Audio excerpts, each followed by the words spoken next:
शिक्षा नीति है सपनों का नया आसमान, ज्ञान की राहों में है ये उम्मीदों की नई उड़ान, और देश करे विकास हमारा है ये सभी देशवासियों का अरमान। नमस्कार दोस्तों, मैं पीयूष गौड़ स्वागत करता हूं आपका। और आज मैं आप सभी के सामने नई शिक्षा नीति के पक्ष में अपने विचार प्रस्तुत करने जा रहा हूं। और ये मेरे लिए काफ़ी प्रसन्नता का विषय है कि मुझे इस बारे में बोलने का मौका मिला। दोस्तों, नई शिक्षा नीति काफ़ी महत्वपूर्ण मुद्दों को संज्ञान में लेती है और हमारी वर्तमान शिक्षा प्रणाली के परिवर्तन के लिए एक दृष्टिकोण प्रस्तुत करती है। सभी को नई शिक्षा नीति के महत्व और ये क्यों हमारे राष्ट्र के लिए एक ज़रूरी कदम है, इसके बारे में बताना चाहता हूँ। शिक्षा किसी भी समाज के भविष्य की नींव है। नई शिक्षा नीति हमारे वर्तमान शिक्षा प्रणाली के परिवर्तन के लिए एक नया दृष्टिकोण प्रस्तुत करती है, जो कि काफ़ी महत्वपूर्ण हो जाता है।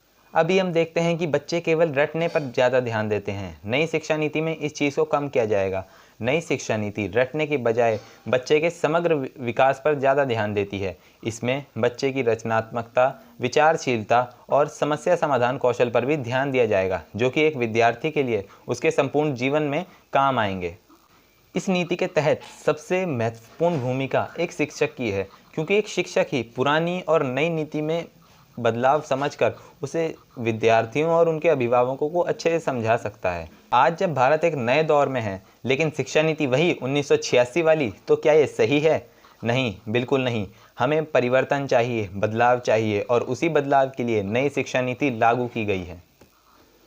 इस नई नीति के कई लाभ हैं। विद्यार्थियों के लिए सबसे बड़ा लाभ यह है कि पहले जैसे किसी विद्यार्थी को ये ज़रूरी था कि वो सारे विषय एक ही सब्जेक्ट, एक ही स्ट्रीम के चुने, लेकिन अब ये ज़रूरी नहीं है। अब वो अलग अलग स्ट्रीम्स के सब्जेक्ट को मिक्स करके अपनी रुचि के अनुसार अपने विषय चुन सकता है, जिससे उसके जीवन में भी उनसे काफ़ी लाभ होगा। नई शिक्षा नीति भारतीय भाषाओं को बढ़ावा देने पर भी काफ़ी जोर देती है। कक्षा 5 तक बच्चे को उसकी सारी पढ़ाई उसकी मातृभाषा और क्षेत्रीय भाषा में कराई जाएगी, जिससे वो अपने विषयों को, उन चीज़ों को और अधिक ज़्यादा गहराई से समझ पाएगा। भारत की स्वतंत्रता के बाद ये भारत की शिक्षा नीति में तीसरा बड़ा सुधार है। सरकार ने इस नीति को लाकर भारत के लिए सफलताओं और ऊंचाइयों के मार्ग खोल दिए हैं। अब तक सरकार शिक्षा पर जीडीपी का केवल 3% खर्च कर रही थी, जो कि काफ़ी कम था, लेकिन अब इसे बढ़ाकर दुगना कर दिया गया है, जो कि एक काफ़ी बड़ा और महत्वपूर्ण कदम है। अब ज़रा बात उन लोगों की जाए जो शिक्षा नीति का विरोध करते हैं। मैं जानना चाहता हूं कि ये विरोध क्यों। उनके कुछ मुख्य कारण मैं आपको बता देना चाहता हूं। वो कहते हैं कि नई शिक्षा नीति को लागू करने से बच्चों के बीच में प्रतिस्पर्धा बढ़ेगी।